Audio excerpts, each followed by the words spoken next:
Ne ressens-tu pas que tout semble étrange? Comme si la vie était entrée dans un mode répétitif, où les jours se confondent, où les idées paraissent recyclées, et où le temps ne coule plus comme avant? Et si je te disais que ce n'est pas juste une sensation, mais une rupture réelle, dans la structure même de la réalité, telle que nous la connaissions? Et tout aurait commencé, à un moment précis, en 1999. Quelque chose s'est produit à ce moment-là, un événement silencieux, presque invisible, qui aurait pu altérer notre perception du temps, de l'histoire et même de ce que nous considérons comme réel. La question est, pourquoi presque personne n'en parle? Pourquoi ce changement de millénaire, qui semblait n'être qu'un simple saut dans le calendrier, a-t-il laissé une trace aussi profonde et silencieuse dans notre conscience collective? Dans cette vidéo, tu vas plonger dans une enquête qui relie technologies militaires secrètes, théories physiques avancées, changements dans le comportement humain et une sensation croissante que nous sommes coincés dans une boucle, une sorte d'écho existentiel d'une ligne temporelle qui n'a peut-être jamais été la véritable origine. Mais attention, ce que tu t'apprêtes à découvrir pourrait remettre en question tout ce que tu crois sur le temps, le libre arbitre et la réalité. Alors respire profondément, garde l'esprit ouvert et prépare-toi à affronter ce que tu as peut-être toujours ressenti, mais que tu n'as jamais su comment expliquer. Es-tu prêt à découvrir ce qui s'est réellement passé en 1999? Avant cette date, le monde semblait tourner à un rythme frénétique de transformation. Chaque décennie apportait une nouvelle identité. Comme si le temps était vivant, vibrant d'innovations culturelles, sociales et technologiques. Les années 60 ont explosé en rébellion, psychédélisme et révolution. Les années 70 sont arrivées avec la crudité du punk, la sensualité du disco et une méfiance croissante envers les institutions. Puis sont venues les années 80, excès, néons, épaulettes, capitalisme débridé et amour pour tout ce qui est grand, bruyant et exagéré. Et ensuite, les années 90, un mélange d'espoir numérique et de vide subtil, comme si quelque chose d'invisible approchait. Et puis le bug, ou plutôt, le silence qui a suivi. Le passage de 1999 à 2000 a été vendu comme la possible fin du monde. Moderne, le fameux shit-key, un effondrement technologique qui pourrait effacer les comptes bancaires, faire tomber les avions et plonger la planète dans le chaos. Les gouvernements et les entreprises ont dépensé des centaines de milliards pour éviter le désastre. Mais quand l'horloge a sonné minuit, rien, aucun effondrement, aucune fin. Juste un silence étrange. Et depuis ce moment-là, une sensation étrange s'est installée. Pense-y, peux-tu vraiment décrire le style des années 2000? Où est l'âme culturelle de cette décennie? Où sont les révolutions qui nous faisaient sentir vivants, éveillés en transformation? L'esthétique semble s'être figée. La musique s'est mise à se répéter. La mode est entrée dans un cycle. Les films sont devenus des remakes. La technologie a continué à avancer, oui, mais avec de moins en moins d'âme. L'innovation a été remplacée par l'optimisation. Et ce qui devait être le début d'une nouvelle ère est devenu un éternel déjà-vu. Mais c'est là que les choses deviennent encore plus étranges. Ce ressenti n'est pas seulement générationnel, ni une nostalgie exagérée. Des scientifiques ont étudié ce phénomène. L'un des effets les plus curieux, que tu aies 18 ou 80 ans, la sensation est la même. Les années filent, sans mémoire, sans trace, sans profondeur. Comme si nous étions entraînés par un courant invisible et silencieux. Et si ces sensations pouvaient révéler des connaissances sur nos esprits? Le plus intriguant, c'est que cette perception ne s'est pas manifestée seule. Elle s'est accompagnée d'une répétition, presque hypnotique dans la vie quotidienne. As-tu déjà eu l'impression de vivre le même jour? Les mêmes conversations, les mêmes dilemmes, comme si l'univers était entré dans une boucle, une simulation programmée pour répéter les mêmes schémas, avec juste assez de variations pour que cela paraisse différent. La question est, est-ce une simple coïncidence? Ou y a-t-il quelque chose de plus profond? Ou qui opère dans les coulisses de la réalité? Et si ce gel culturel et psychologique n'était pas un symptôme, mais une conséquence? Qu'est-ce qui aurait pu provoquer cette suspension du temps, tel que nous le connaissions? Et si la réponse ne se trouvait pas dans ce que nous voyons, mais dans ce que nous avons cessé de percevoir.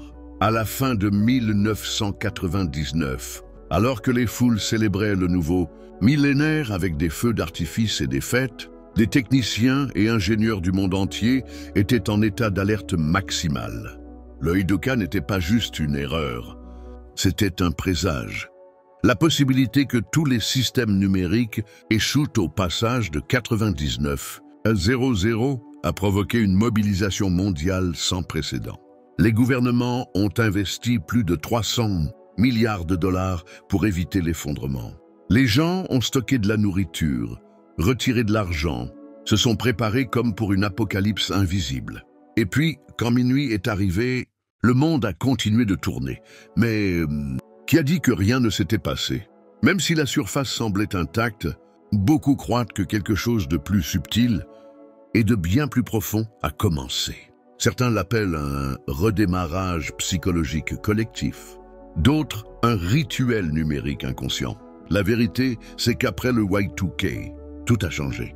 Pas sous forme d'explosion, mais comme un sort silencieux jeté sur la conscience humaine. Mais voici le retournement inattendu.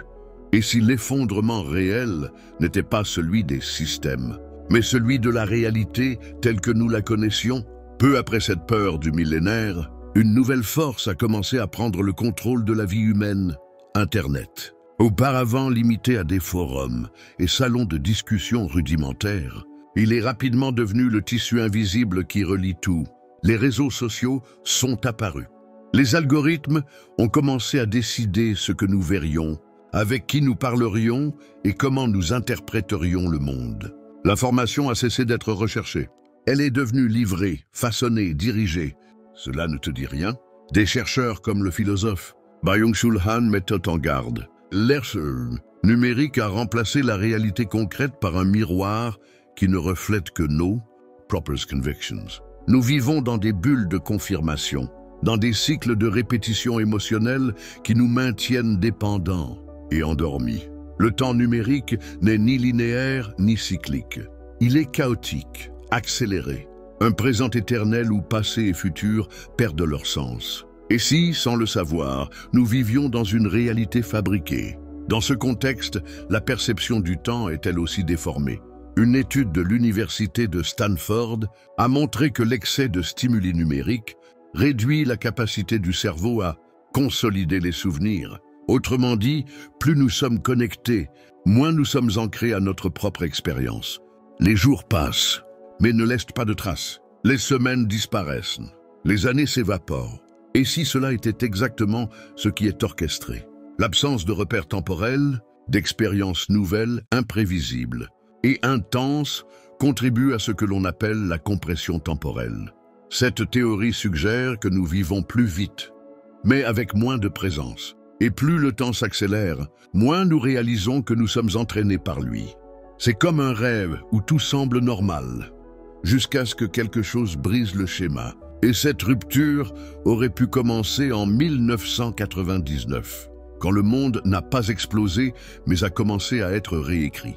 Maintenant, imagine si, en même temps que la digitalisation de la conscience, quelqu'un ou quelque chose avait obtenu l'accès à notre manière de percevoir le temps et la réalité. S'il existait une technologie capable de prédire ou même de contrôler le cours du futur, la question suivante n'est plus « que nous est-il arrivé ?» mais « qui ou quoi conduit ce nouveau temps dans lequel nous vivons ?» Derrière les rideaux du pouvoir, loin des yeux du public, existent des technologies qui dépassent l'entendement de la plupart des gens. L'un d'eux, selon les témoignages d'anciens militaires et de lanceurs d'alerte ayant eu accès à des programmes ultra secrets des États-Unis, s'appelle le projet Looking Glass. Son nom semble tout droit sorti d'un roman de science-fiction, mais ce que l'on dit à son sujet est si troublant que Matrix ressemble à un documentaire. Qu'est donc, en fin de compte, ce miroir qui regarde vers l'avenir? Selon Bill Wood, ancien opérateur des forces spéciales de la marine américaine, le Looking Glass était un dispositif capable de visualiser différentes lignes temporelles possibles dans le futur. Il a décrit cette technologie comme un mélange de physique quantique, de résonance et de rétro-ingénierie d'artefacts non humains. Grâce à elle, les militaires et les scientifiques pouvaient observer comment certaines décisions prises dans le présent pouvaient modeler l'avenir. Mais alors, quelque chose s'est mal passé, ou trop bien. Car autour de l'an 2012, toutes les simulations ont commencé à converger vers un seul et même futur. Peu importaient les variables entrées ou les scénarios simulés, le destin était toujours le même, un point fixe dans le temps, la fin des bifurcations. Cela a plongé les opérateurs du projet dans un état de choc. C'était comme si, à partir de ce moment-là, le libre arbitre avait été suspendu, ou comme si toutes les alternatives menaient au même dénouement. Es-tu prêt à affronter la vérité ultime? C'est à ce moment-là que la réalité commence à se comporter de manière étrange. De nombreux théoriciens du temps, même en physique théorique, parlent de points de convergence temporelle, des instants où différentes lignes de réalité s'effondrent en une seule. Et si cela s'était vraiment produit, comme le suggérait le projet Looking Glass, alors nous ne vivrions pas seulement une version du futur, mais la seule possible. Cela expliquerait en partie le sentiment collectif de répétition, le manque d'innovation véritable, cette sensation de déjà-vu social et culturel. Ce serait comme vivre dans une bande de Möbius temporelle où le temps continue d'avancer, mais à l'intérieur d'un même circuit fermé. Maintenant, relie cela à l'effondrement culturel observé depuis l'an 1999. Si le futur a été scellé en 2012 et que la ligne temporelle dans laquelle nous sommes est la seule restante, alors que reste-t-il d'imprévisible? La physique moderne, en particulier les études sur l'intrication quantique et l'effondrement de la fonction d'onde, nous montrent déjà que la réalité est profondément influencée par l'observateur. Et si nous sommes tous focalisés sur le même flux, consommant les mêmes contenus, réagissant aux mêmes récits, alors peut-être que nous solidifions collectivement ce destin unique. Et voici le détail le plus troublant. Le projet Looking Glass a été officiellement fermé, il n'a jamais existé. Mais les témoignages, eux, n'ont pas disparu. Que révélaient d'autres ces expériences? Et pourquoi les autorités ont-elles décidé de les enterrer? Se pourrait-il que la fermeture du projet ait été une mesure de protection? Ou bien la reconnaissance qu'il n'y avait plus moyen de changer le cours des choses? Et si cette ligne du temps dans laquelle nous sommes, où tout semble répétitif, vide, trop familier, était justement celle qui n'aurait jamais dû exister? Si tout ce qui a été dit jusqu'ici te semble trop étrange pour être vrai, attends de comprendre ce que certains scientifiques commencent à accepter. L'idée que l'univers ne serait pas une structure physique, mais une projection d'informations, une forme d'hologramme. Oui, ce n'est pas qu'une théorie ésotérique. C'est une hypothèse prise au sérieux par des figures telles que le physicien théorique Gerard 't Hooft Leonard Susskind. Selon cette vision, ce que nous appelons la réalité tridimensionnelle ne serait qu'une surface de données codée en 2 dimensions. Cela change tout, le temps, l'espace, la matière. Tout ne serait que la manifestation d'une fréquence plus profonde. Et si cela est vrai, l'effondrement des lignes temporelles décrit par le projet Looking Glass n'aurait pas été une catastrophe, mais un réajustement du code source de la réalité. Au cours de la dernière décennie, des expériences menées dans l'accélérateur de particules du CERN ont ravivé les discussions sur la nature de l'univers. En 2012, lorsque le boson de Higgs, la fameuse particule de Dieu, a été détecté, un changement notable dans la fréquence de la Terre elle-même a été observé. La résonance de Schumann, connue comme le battement de cœur de la planète, est passée d'une moyenne de 7,83 Hz à des pics dépassant les 30 Hz. Coïncidence ou symptôme d'une reconfiguration énergétique? Selon des chercheurs comme Nassim Haramein, ces pics influencent directement notre cerveau et notre état de conscience. Mémoire, perception du temps, émotion, tout pourrait être façonné par une nouvelle fréquence planétaire.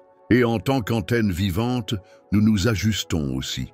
Et si nous vivions déjà dans une nouvelle réalité, tout en restant piégés dans l'illusion de l'ancienne?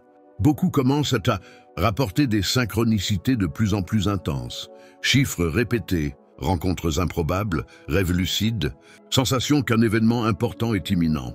Ces signes, souvent ignorés, sont comme des codes qui réveillent notre conscience endormie. Il ne s'agit pas seulement de croyances, mais de résonance. Et si, au lieu d'être piégés, nous étions en transition? Dans ce scénario, 1999 aurait été le point de bascule. L'ancienne réalité a pris fin, mais l'effondrement n'a pas été destructeur. Il fut reconstructif, une sorte de renaissance silencieuse, où les anciens systèmes ont commencé à se dissoudre, culturels, sociaux, spirituels, jusqu'à ce qu'il ne reste que l'essentiel. Mais la question qui résonne maintenant est, en sommes-nous conscients à temps? Ou sommes-nous tellement distraits par les notifications, les routines et les répétitions que nous ne voyons pas que le voile est déjà tombé? Si le temps semble plus rapide, plus confus, plus dense, peut-être que ce n'est pas le temps. Peut-être que c'est nous, ajustant notre fréquence à un nouveau plan d'existence. Un plan où l'éveil de la conscience a déjà commencé, même si la majorité dort encore. Et si, au fond, tout ce malaise, cette étrangeté, n'était que le symptôme d'une vérité en train d'émerger? Merci d'avoir voyagé jusqu'ici avec moi. Je le sais, ce parcours fut intense, mais parfois, c'est exactement ce qu'il nous faut, un bon choc mental, comme celui qu'on ressent en ouvrant la fenêtre après des années dans l'obscurité. Et si tu as ressenti un nœud dans la tête, une piqûre dans la poitrine ou un étrange écho dans tes souvenirs, alors peut-être que c'est juste l'univers qui te chuchote que tu te souviens encore de quelque chose que le monde voulait que tu oublies.